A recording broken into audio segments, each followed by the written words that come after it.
Muy buenas tardes, señores y señores. Bienvenidos al desarrollo de esta clase correspondientes a la materia de ciencias naturales. Estamos ya iniciando la unidad número 2, correspondientes a este nuevo proceso educativo. Ya iniciando la segunda etapa de este proceso educativo. Bienvenidos al desarrollo de la presente actividad.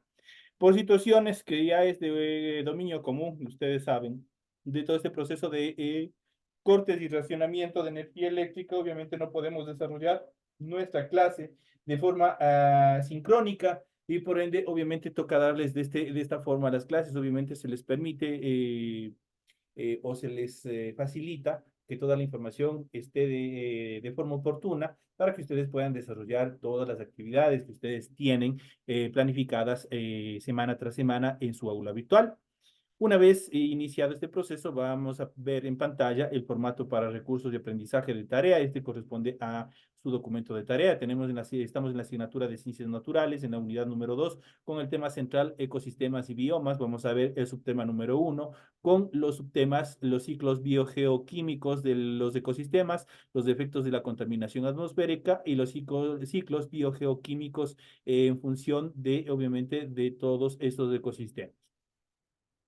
Tienen ustedes el tipo de tarea, tienen el objetivo de tarea y a continuación tienen las instrucciones para el desarrollo de la presente actividad. Recuerden que el trabajo es individual, deben leer el compendio de la unidad 2, tema número 1. Pueden ampliar su información sobre el mismo tema consultando en otras bibliografías, de ser necesario. Y ya saben que lo que se encuentra remarcado de amarillo, esa es la parte de la cual ustedes tienen que desarrollar sus actividades. En función de su tarea dice lo siguiente, desarrolla las siguientes preguntas. La primera dice, ¿en qué parte de los ciclos biogeoquímicos se puede ver el efecto de la actividad del ser humano? Vamos a ver, ya vamos a ir explicando para que ustedes puedan desarrollar.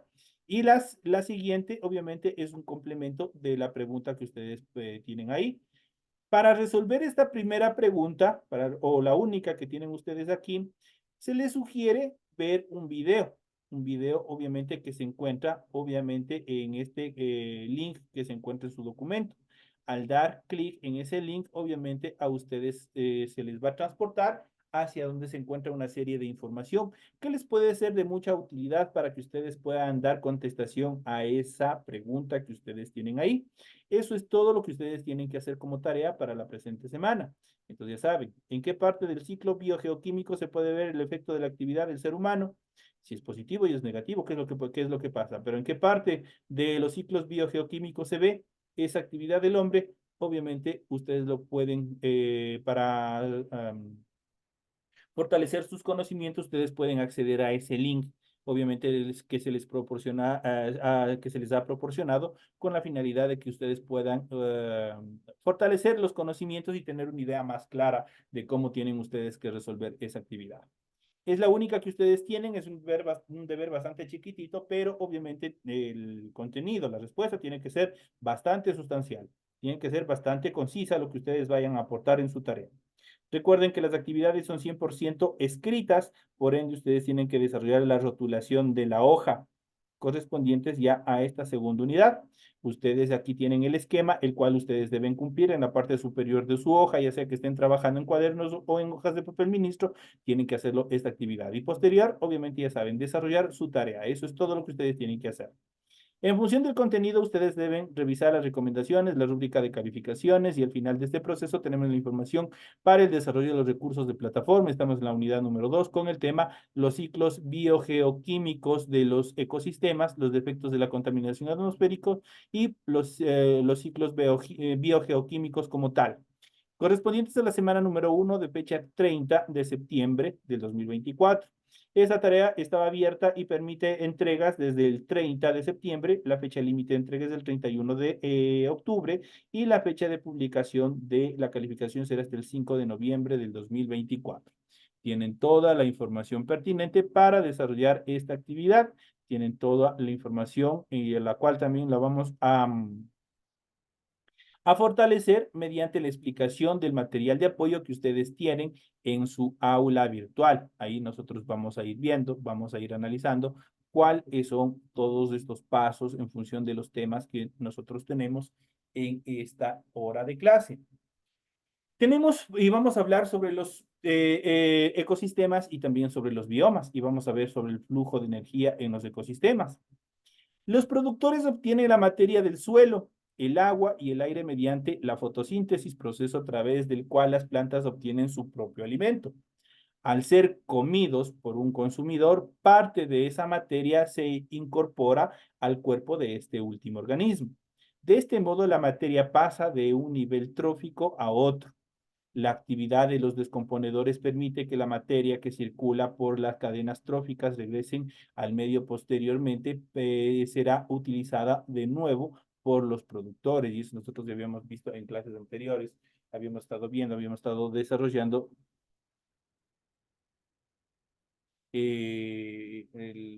habíamos visto ya en clases anteriores todo lo que son cadenas tróficas y todo este proceso.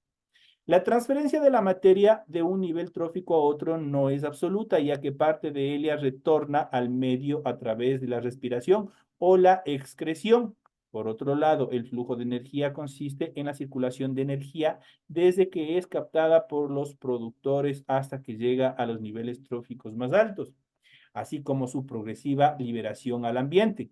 Gran parte de esta energía de los seres vivos se disipa en el ambiente en forma de calor, de trabajo y de otras actividades en general que generan los mismos organismos. El sol es la fuente de energía de la que dependen todos los seres vivos del planeta. Esta energía es captada por los pigmentos de los seres fotosintéticos, en este caso de los vegetales, y la absorben y la transforman en energía química. Del mismo modo que ocurre en el ciclo de la materia, en cada eslabón se produce una transferencia de energía de un ser vivo a otro. Cada ser vivo utiliza esta energía y en parte la disipa durante los procesos en que la consume, como el movimiento o la producción del calor. La energía no sigue un proceso cíclico, ya que no puede ser recuperada e incorporada de nuevo al ecosistema. Eso se pierde. En este caso, estamos hablando de un flujo de energía. Y aquí nosotros podemos ver justamente el esquema del flujo de energía de un ecosistema. Y aquí nosotros podemos ver en relación a la pared trófica, o perdón, a la pirámide trófica, tenemos los consumidores, tenemos los productores, y de acuerdo a este proceso, la energía en relación a la respiración y a la descomposición o los descomponedores es donde se pierde la mayor cantidad de energía, que no retorna, en este caso, hacia los productores. Todos, tanto los productores como los consumidores, tienen un eje fundamental, el cual es la energía lumínica, en este caso proveniente del sol. Es la energía en la cual prácticamente ingresa y obviamente tanto las plantas como los animales obviamente absorben todos los beneficios que este proceso de energía produce, especialmente en los productores, que son obviamente representados por las plantas. Ellos prácticamente a través del proceso de la fotosíntesis desarrollan todo este proceso que obviamente generan un proceso de supervivencia de los vegetales y por ende estos vegetales serán consumidos por el primer eslabón, el cual obviamente son animales de carácter herbívoros y así sucesivamente. Aquí nosotros tenemos el flujo de energía de un ecosistema. La energía entra en la biosfera en forma de energía lumínica. Tan solo el 1% de la energía solar que llega a la superficie terrestre es aprovechada por los productores. La energía se incorpora a la red alimentaria en forma de energía química y sale del ecosistema en forma de energía calorífica. Eso quiere decir en forma de calor. Aquí nosotros tenemos un esquema en el cual nosotros podemos observar la transferencia de materia y energía en los ecosistemas. Tenemos el sol, el intercambio de energía, en este caso tenemos aquí el sol, tenemos el elemento primario, en este caso los productores. Los productores son todos los vegetales y los que desarrollan fotosíntesis. Uno de sus consumidores principales, en este caso tenemos un conejito. El conejito es herbívoro y se alimenta justamente de los vegetales y de esa manera se genera una transferencia de materia y energía desde los productores, que son los vegetales, hacia los consumidores. A su vez, este conejito puede ser devorado, puede ser consumido por otro depredador o consumidor que se encuentre en una cadena superior o un eslabón superior dentro de la pirámide trófica. En caso que esto no suceda, obviamente el conejito en un momento morirá y ahí intervendrán tanto la luz solar y obviamente determinadas bacterias, hongos y levaduras que procederán a descomponer toda su estructura y todo obviamente se transformará obviamente de nuevo en nutrientes que son aprovechados por los productores. Materia inorgánica más agua es absorbida obviamente a través de todo este proceso de descomposición que se desarrolla de toda la materia viva en función del beneficio de, en este caso, de la base de la pirámide, que son la estructura de los productores. En cuanto a los ciclos biogeoquímicos de los ecosistemas, el ciclo de los nutrientes desde el biótopo hasta la biocenosis y viceversa tiene lugar en los ciclos biogeoquímicos. Bio significa vida, geo significa tierra, por tanto es vida en la tierra. Ciclos activados directa o indirectamente por la energía solar incluyen los componentes tales como el carbono, el oxígeno, el nitrógeno y el fósforo. Para estudiar estos ciclos es importante conocer las características de las capas en las que se llevan a cabo todos estos procesos. Y estas son la hidrosfera, la atmósfera y la geósfera. Esas son prácticamente las capas de nuestro planeta en las cuales se desarrollan todos estos ciclos que vamos a ver a continuación. Y vamos a analizar el primero que es la hidrosfera. Cuando hablamos de hidrosfera, automáticamente estamos refiriéndonos a el agua que existe en nuestro planeta. Es un sistema material constituido por agua. El agua abunda en la superficie de la Tierra, recubre parcialmente la corteza y está en permanente relación con la geósfera. ¿Qué es la geósfera? Ya vamos a ver. Obviamente, pero la hidrosfera está en constante contacto con la geósfera y la atmósfera y también los seres vivos. Se trata de una sustancia abundante en la superficie de nuestro planeta, es muy importante para los seres vivos y tiene un papel destacado en la formación de minerales y rocas, en el clima y en el modelado de los relieves terrestres que existen. El agua está formado por dos átomos de hidrógeno y un átomo de oxígeno. Por eso su fórmula química es H2O. ¿Por qué? Porque de hidrógeno tiene dos moléculas, H2, y de oxígeno solo tiene una. Por eso está solo con O. Entonces ahí tenemos la determinación. Dentro de esta estructura de la hidrosfera, nosotros podemos distinguir las siguientes estructuras. Por ejemplo, las aguas oceánicas constituyen el 97% de la hidrosfera y son las aguas de los océanos y de los mares. Las aguas continentales representan el 3% de la hidrosfera, son las aguas que se localizan en los continentes, se distribuyen a su vez en aguas superficiales constituidas por ríos, torrentes, lagos, lagunas, aguas subterráneas, se acumulan en acuíferos, circulan por el subsuelo. Aguas continentales sólidas comprenden los glaciales y los casquetes de hielo que por lo general se encuentran en los nevados. En los nevados, ahí se encuentran estos casquetes de hielo. Son las aguas sólidas continentales. Y obviamente también las polares, los casquetes polares, ahí se encuentra justamente lo que es este tipo de agua continental. Esto en cuanto a la hidrosfera. Aquí ya hemos visto las características y la clasificación de cada una de ellas. Ahora vamos a ver la siguiente etapa, en este caso que es la atmósfera. Es la capa más externa de la Tierra, está compuesta por una mezcla de gases denominado aire. El aire que forma la atmósfera es una mezcla de gases que además contiene partículas sólidas y líquidas en suspensión. Sus componentes más destacados son el nitrógeno y el oxígeno. El nitrógeno constituye el 78% del volumen del aire, mientras que el oxígeno representa apenas el 21% del volumen del aire. La mayoría de los seres vivos lo necesitamos para respirar y las plantas, los vegetales, a través del proceso de la fotosíntesis, obviamente están purificando constantemente este oxígeno para que podamos vivir, para que podamos desarrollar todas nuestras actividades. El dióxido de carbono, su fórmula química es CO, representa el 0,03% del volumen del aire y participa en procesos muy importantes. Las plantas lo necesitan para realizar la fotosíntesis y es el residuo de la respiración y de las reacciones de combustión. Este gas retiene el calor de los rayos solares y contribuye a mantener la temperatura atmosférica dentro de unos valores que permitan el desarrollo de la vida. Otro de los componentes que se encuentran dentro de la atmósfera es esta base fundamental que si no existiera, prácticamente nos quemaríamos como pollos. en el horno es la capa de ozono.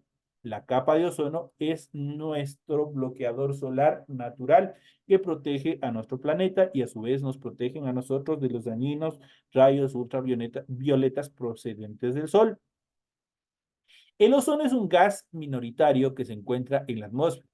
Es de gran importancia para la vida en nuestro planeta, puesto que absorbe la mayor parte de rayos ultravioletas procedentes del sol.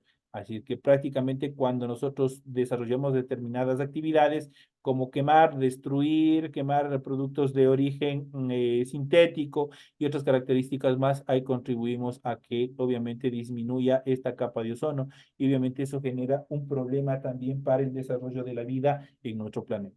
En cuanto a los efectos de la contaminación atmosférica, aquí vamos a hablar justamente de lo que les había mencionado anterior en función de la capa de ozono. Al expulsar los contaminantes a la atmósfera, estos se concentran inicialmente en la zona donde se ha producido la emisión. Sin embargo, los vientos suelen dispersar la contaminación de manera que las sustancias emitidas en un lugar son distribuidas hacia regiones vecinas y después por todo el planeta. Las problemáticas principales derivadas de la contaminación atmosférica son, primero, el famoso calentamiento global. ¿Qué es lo que pasa en este proceso? El dióxido de carbono y otros gases presentes en la atmósfera producen de manera natural el efecto invernadero. Este consiste en la retención por parte de la atmósfera de la radiación solar reflejada por la superficie terrestre. Las grandes cantidades de estos gases que el ser humano emite a la atmósfera hacen que el efecto invernadero natural aumente y obviamente genere determinados problemas, lo que justamente estamos soportando ahora, por ejemplo, la falta de lluvia y por ende una falta de producción de energía eléctrica. Esto contribuye a la temperatura global de la atmósfera que se eleve lentamente. Este calentamiento global podría llevar a la fusión del hielo polar, eso quiere decir a la eliminación, al deshielo de los casquetes polares, que provocaría el aumento del nivel de los mares y la inundación de amplias zonas del litoral. A su vez, el ascenso de la temperatura cambiaría la distribución de los climas y los ecosistemas de todo el planeta. Prácticamente unos desaparecerían, otros se crearían en otros sectores. La destrucción de la capa de ozono, los clorofluorocarbonos, en sus siglas CFC, ascienden con facilidad hasta la capa de ozono. Allí reaccionan con el ozono y lo destruyen, de forma que los rayos ultravioletas del Sol llegan con mayor cantidad hasta la superficie del planeta.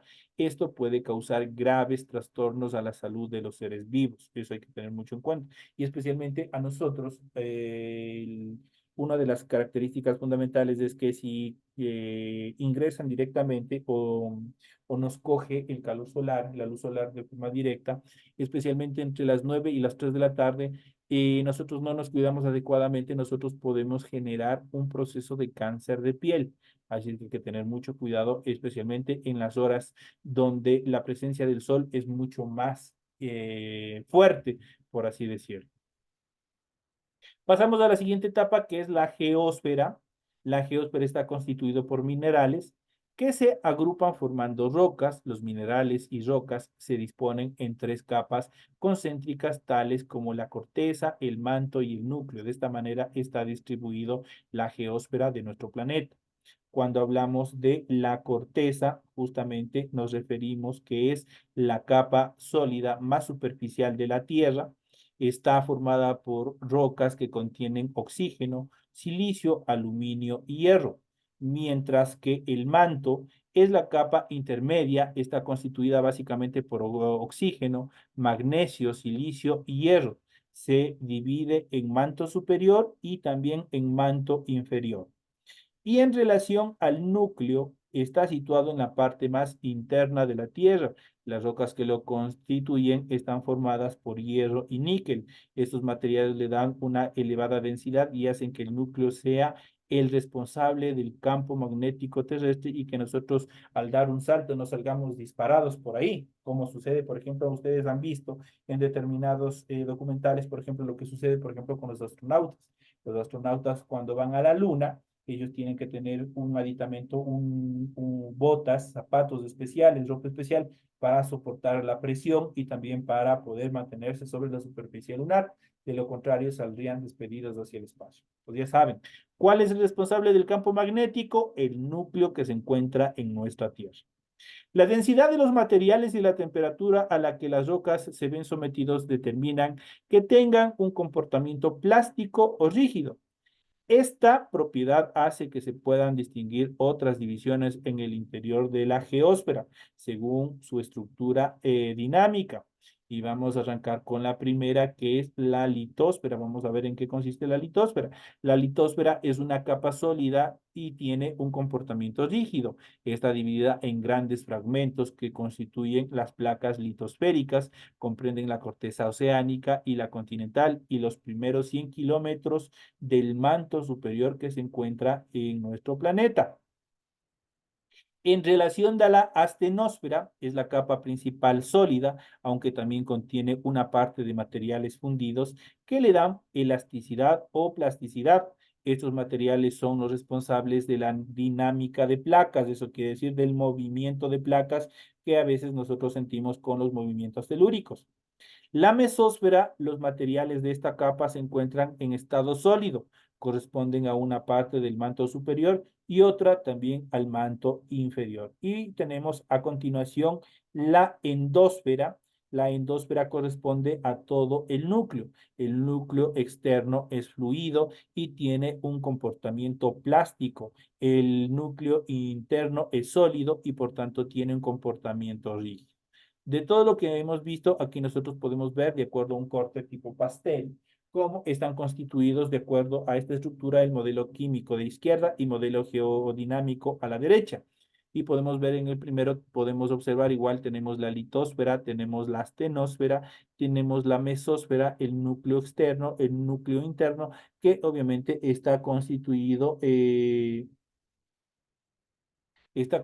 prácticamente el núcleo de nuestro planeta. En función del modelo geoquímico, tenemos la corteza, tenemos el manto superior, tenemos el manto inferior, el núcleo externo y también tenemos el núcleo interno. De esa manera está constituido y obviamente en función de eso, de forma más gráfica, lo que se les había dado anteriormente en función de las estructuras dinámicas que tiene en este caso la geósfera. En cuanto a los ciclos biogeoquímicos, los elementos que forman parte de la materia viva reciben el nombre de bioelementos.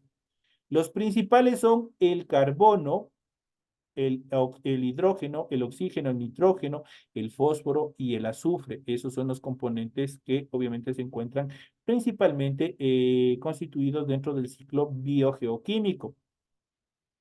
Todos estos constituyen el 99% de la materia viva. La reserva de bioelementos en la Tierra es totalmente limitada, no es extensa. Un ciclo biogeoquímico se define como el recorrido que sigue un bioelemento en la naturaleza. Es captado del medio ambiente por los seres vivos, pasa de un ser vivo a otro y vuelve otra vez al medio. Justamente lo que habíamos visto prácticamente desde un punto técnico, lo que habíamos visto en la pirámide trófica.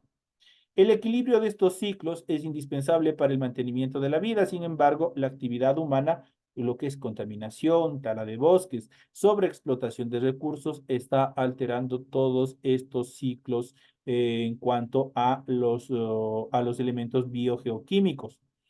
La velocidad a la que se producen los ciclos biogeoquímicos depende de diversos factores, como la vida de las moléculas o el tiempo que necesitan para descomponerse. Los elementos que forman parte del ciclo pueden quedar apartados de él durante largos periodos. Este es el caso del carbón o del petróleo, que se originan a partir de materia orgánica que quedó sepultada en la litosfera. A continuación describimos los ciclos biogeoquímicos del carbono, del oxígeno, del nitrógeno y del fósforo, elementos fundamentales en la composición de la materia orgánica. El hidrógeno también es un bioelemento fundamental y su circulación en los sistemas está incluida en los ciclos citados anteriormente. Tenemos el primero y vamos a hablar sobre el ciclo del oxígeno fundamental. Vamos a ver en esta primera etapa de explicación el ciclo del oxígeno. La reserva fundamental de oxígeno utilizable por los seres vivos está en la atmósfera. Su ciclo está estrechamente vinculado con el del carbono, pues el proceso por el que el carbono es asimilado por las plantas a través del proceso de la fotosíntesis supone también la devolución del oxígeno a la atmósfera, mientras que el proceso de respiración ocasiona el efecto contrario. Lo que nosotros estamos haciendo, obviamente, lo que busca es consumir oxígeno y devolver anhídrido carbónico. Otra parte del ciclo natural del oxígeno que tiene un notable interés indirecto para los seres vivos en la superficie de la Tierra es su conversión en ozono. Las moléculas de ozono activadas por la radiación de onda corta se rompen en átomos libres de oxígeno que reaccionan con otras moléculas en este caso de ozono, y forman al final el ozono tal y como es. Esta reacción es reversible, de forma que el ozono, al absorber radiaciones ultravioletas, vuelve a convertirse en ozono. El ciclo del oxígeno, por ejemplo, es la cadena de reacciones y procesos que describen la circulación del oxígeno en la biosfera terrestre. Ese es en cuanto a la estructuración, al ciclo del oxígeno. Y aquí nosotros podemos ver el ciclo del oxígeno desde un punto de vista gráfico. Tenemos el H2O, que es el agua recibida por las plantas y también por los animales. Tenemos la evaporación del agua. Tenemos el CO2, obviamente a través de todos los procesos que se van dando. Tenemos la fotosíntesis, tenemos la respiración de los animales, tenemos la combustión de las fábricas. Todo esto obviamente genera un proceso en el cual obviamente las plantas a través de este proceso de la fotosíntesis tomen todo este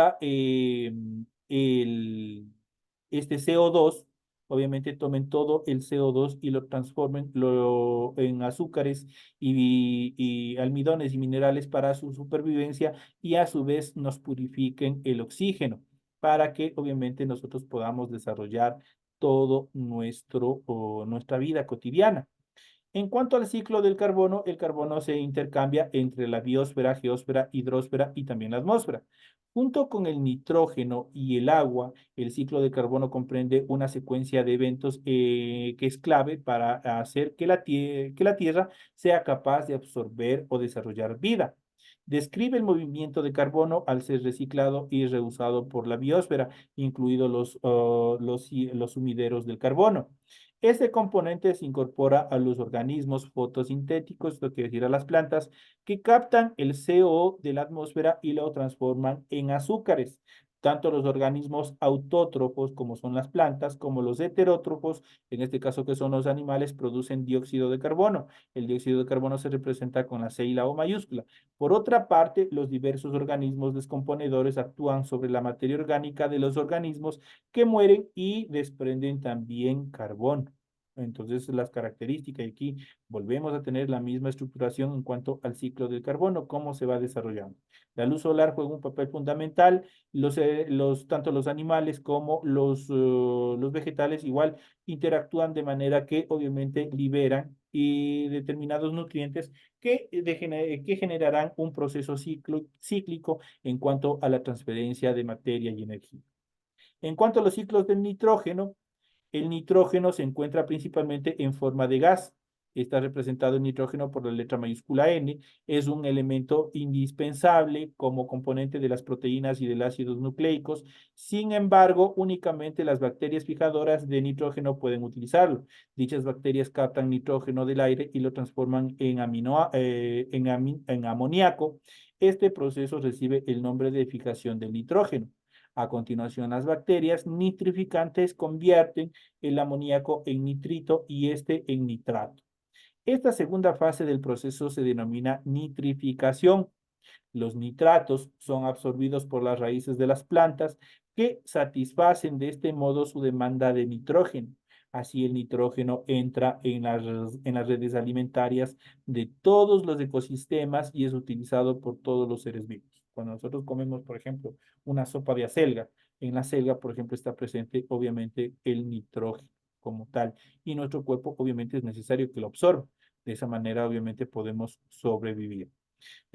Aquí tenemos gráficamente el ciclo del nitrógeno, obviamente ustedes van viendo cómo se va el nitrógeno atmosférico, cómo se va desarrollando a través de las plantas, a través de determinadas bacterias, del suelo, cómo se transforma en amoníaco, este amoníaco a su vez en nitritos y estos nitritos en nitratos, y obviamente hasta llegar de nuevo a cumplir el ciclo del nitrógeno.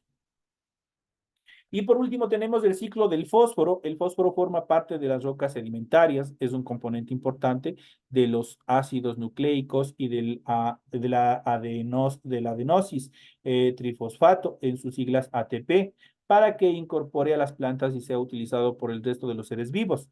Es necesario que sea soluble y dé lugar a un ion de fosfato.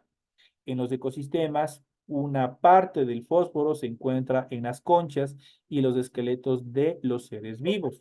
Cuando los organismos mueren, el ion de fosfato se libera y se incorpora al suelo. En los ecosistemas marinos, el fósforo se acumula en los sedimentos de los fondos oceánicos, que constituye pues su mayor depósito. Por tanto, ahí queda fuera del alcance de los seres vivos, excepto en zonas de afloramiento.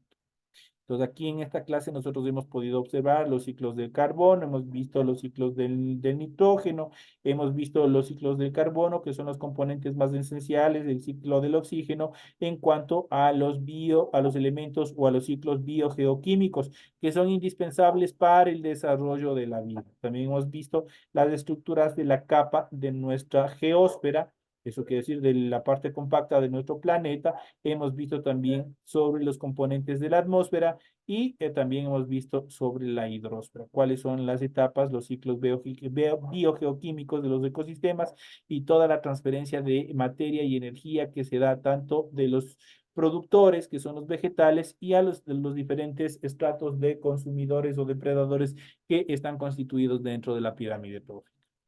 De esta manera llegamos a la parte final, señores y señores, del desarrollo de la presente clase. Ha sido un gusto haber compartido con ustedes esta clase, en esta vez asincrónica por los cortes de luz. Sigan revisando todas sus actividades en plataforma, siempre estén pendientes revisando plataforma, que periódicamente se les seguirá ampliando o subiendo el material necesario para que ustedes puedan desarrollar sus tareas. Señoras y señores, que tengan una feliz tarde.